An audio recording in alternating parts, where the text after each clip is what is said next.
베드로가 고넬료의 집에 들어가서 이제 복음을 전했을 때 많은 고넬료의 사람들이 이제 믿고 또 성령이 임하는 역사가 막 일어납니다. 그리고 나서 이제 베드로가 유대에 있는 그 사도들에게 갔을 때 거기 누가 있었느냐 하면 할례자들이 있습니다. 할례자들은 그런 그 율법에 매여 있는 분명히 그들은 믿는 사람들입니다. 그러나 여전히 율법을 강조하는 사람들이에요. 그 사람들을 여기서 보면 할례자들이라고 그랬습니다. 할례자들이 비난을 했다는 겁니다. 왜 네가 이방인의 집에 들어가냐? 그들은 어떤 자기주의 주장으로 베드로가 이제 가서 복음을 전해서 그들이 구원받는 것은 그것보다도 법을 어겼다는 거예요. 그것만 강조해서 베드로를 막 이제 비난합니다. 그래서 이 베드로가 어떻게 이렇게 내가 가게 됐는지 그것을 쭉 이제 설명해 주는 그런 모습입니다. 내가 가고 싶어서 간 것도 아니고 하나님께서 이렇게 해서 내가 가게 됐다. 내가 기도할 때 하나님께서 하늘에서 부자기 같은 걸 내려주었는데 거기에 각종 짐승들이 다 있는데 거기 부정한 짐승들이 많이 있었다. 그래서 근데 하나님께 잡아먹으라 그랬다는 거예요. 나 안 잡아먹는다 그랬더니 잡아먹으라는 거예요. 내가 깨끗하게 했다는 거예요. 그런 현상들을 보여주고 또 고넬료가 이제 보낸 사람들이 오고 또 성령님께서 두려워하지 말고 그들과 함께 가라 그래서 내가 갔다. 내가 가서 고넬료 집에 들어가니까 고넬료가 또 말한다. 하나님께서 이렇게 나에게 말씀해서 내가 당신을 청했다. 그래서 하나님의 뜻에 의해서 이렇게 고넬료 집에서 이렇게 복음을 전하니까 예수님을 전하니까 그들에게도 막 성령이 임했다. 내가 억지로 한 것, 내가 뭐 일부러 그렇게 한 것도 아니고 하나님께서 그렇게 했다는 겁니다. 그래서 이걸 쭉 설명을 다 해주니까 그들이 어떻게 합니까? 이 말을 듣고 잠잠하여 하나님께 영광 돌려 이르되 그러면 하나님께서 이방인에게도 생명 얻는 해결을 주셨다. 그렇게 이제 결론을 내리는 겁니다. 그러니까 더 이상 그들도 할 말이 없는 거예요. 왜? 하나님께서 했다고 그러는데.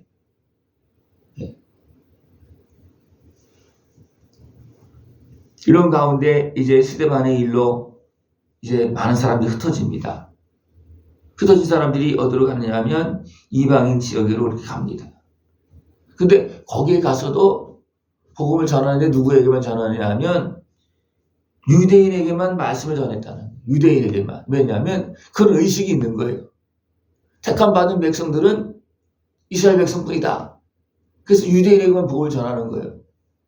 근데 그 중에 구브로와 구레네 몇 사람이 안독에 이르러서 헬라인에게 전하는 거예요. 그다음에 헬라인 지역이와 그쪽에 많은 헬라인들이 많이 있기 때문에 전하다 보니까 그들에게 전했어요. 헬라인에게 전했어요. 그런데 놀라운 일이 벌어졌어요.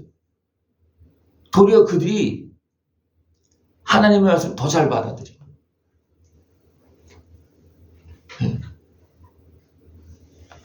주의 손이 그들과 함께 하심에 수많은 사람이 있고 주께 돌아오더라. 이 복음을 전할 때 누가 더 잘 받아들입니까?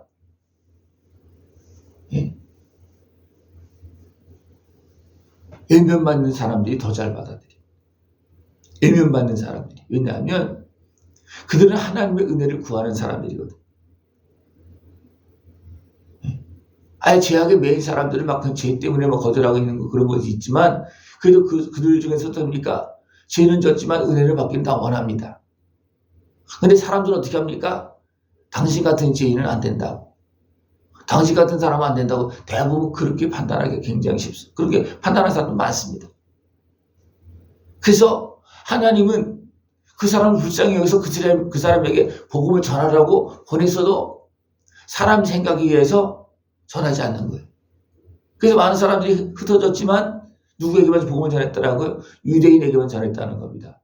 근데 어떤 사람들이 헬라인에게도 전하니까 그들이 더 막 잘 받아들이는 거예요.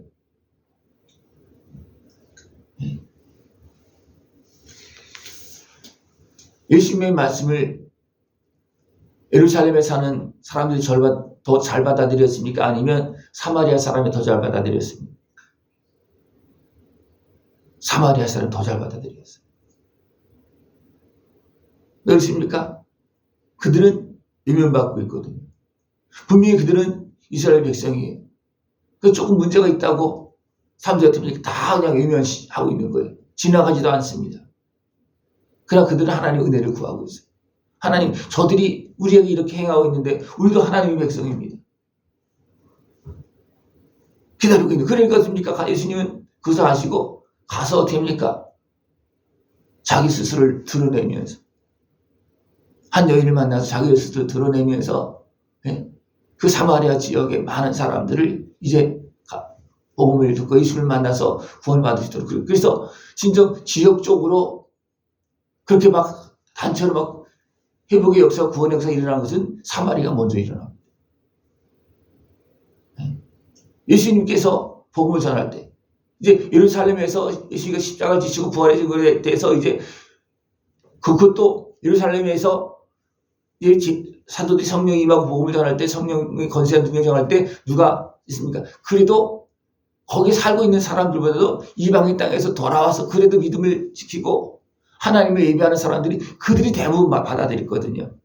이게 나중에 예루살렘 사람들이 이제 그런 걸 상황을 보고서 이제 제대로 보고서 받아들인 사람이 있었지만 대부분 누가 먼저 복음을 받아들이냐 하면 하나님의 은혜를 사모하는 사람들, 진짜 하나님을 경외하는 사람들이 그 은혜를 받습니다. 그래서 이방인 고넬료가 어떤 사람이었습니까? 하나님을 경외하고 구제에 힘쓰고 기도하는 사람이었습니다. 누구한테? 하나님께 기도하는 사람이었어요.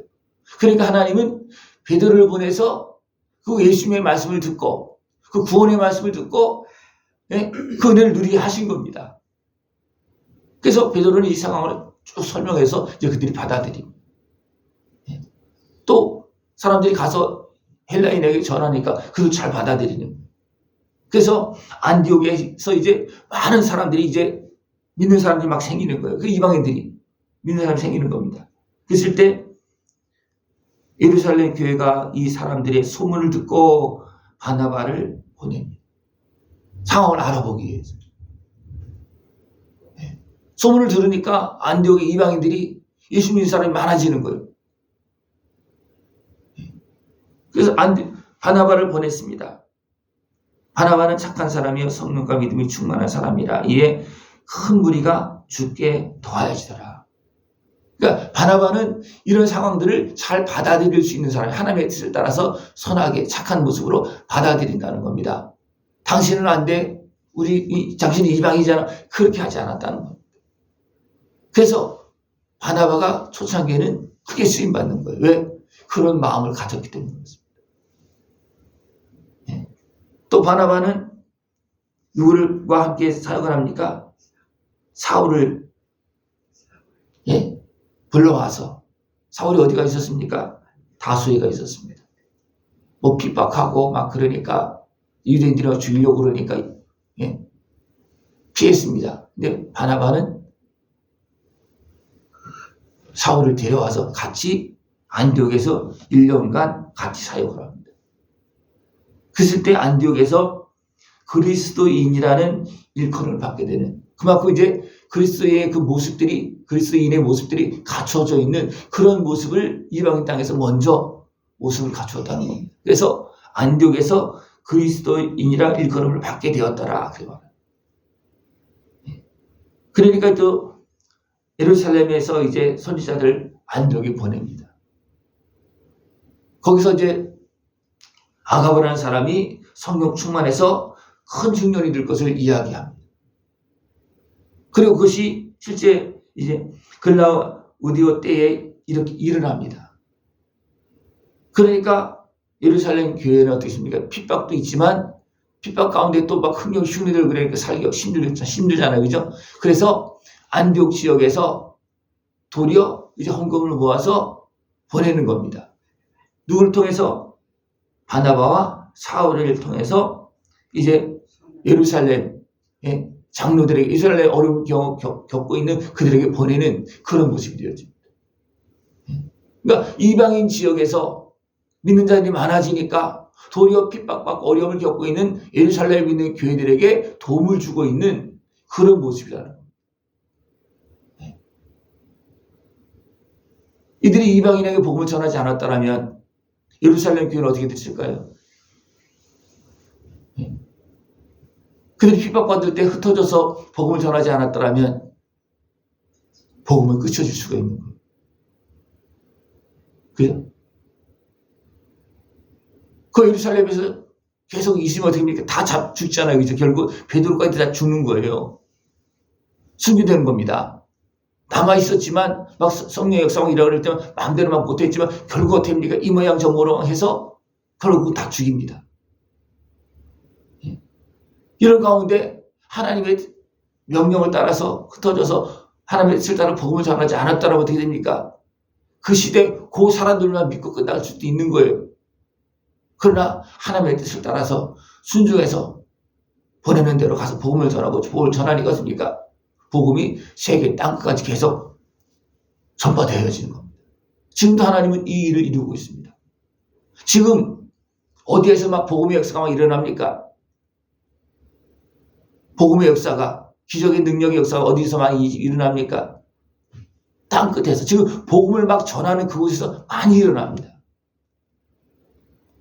도리어 그들에게 나타나는 그 모습을 보고 지금 있는 사람들이, 이미 기존 사람들이 어떻게 됩니까? 정신을 차리고 깨어 일어나는 겁니다. 하나님 지금도 역사는 왜 우리 이렇게 그 역사를 못 있을까? 왜 그것을 우리를 못 누리고 다 잃어버렸을까? 우리나라가 복음 전파될 때 초창기는 어땠습니까? 핍박이 많았죠. 그죠? 그런데 그 핍박 속에서 하나님 놀라운 역사가 막 일어났습니다. 그랬더니 어떻습니까? 그걸 보고서 많은 사람들이, 우상 섬기는 많은 사람들이 어떻게 됩니까? 교회로 막 몰려드는 거예요. 우리나라도 그런 걸 경험했습니다.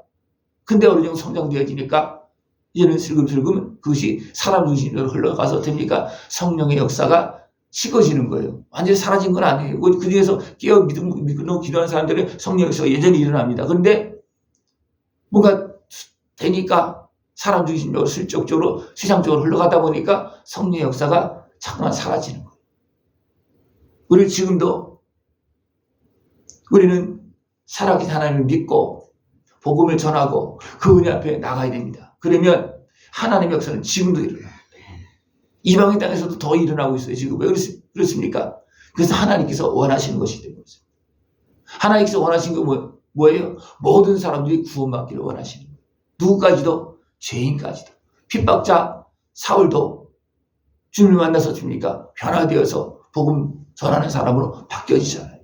우리가 온전히 깨어서 하나님의 뜻을 따라서 복음을 전할 수 있고, 하나님의 뜻을 따라서 모든 사람들을 품을 수 있고 모든 사람들에게 하나님의 은혜를 전할 수 있는 모습 되기를 축원합니다. 내 생각으로 가로막는 것은 하나님을 따르는 것이 아니고 내 육신의 세력에 매이는 겁니다. 그것은 잘못된 거예요. 하나님의 말씀을 따라서 이방인에게, 믿지 않는 사람들에게, 도리어 아직도 몰라서 악을 행하고 있고 죄악에 매인 사람들에게 우리는 복음을 전해야 됩니다. 왜? 하나님께서 원하시기 때문에 그렇습니다. 여러분들 그 은혜의 길로 나가서 열매를 맺을 수 있는 복된 사람이 되어지기를 축원합니다. 기도드리겠습니다. 하나님 아버지 감사합니다. 죄인된 우리들을 위해서 아들의 생명을 내어주시고 예수님 죽기까지 우리를 위해서 일하시며 기도하면서 십자가 지셨습니다. 그 은혜를 누린 우리들 이제는 예수님처럼 모든 사람들을 위해서 기도하며 복음을 전할 수 있고 하나님의 사랑과 은혜를 전할 수 있는 모습 되어지도록 주님 함께하여 주시옵소서. 예수님의 이름으로 감사하며 기도드리옵나이다. 아멘.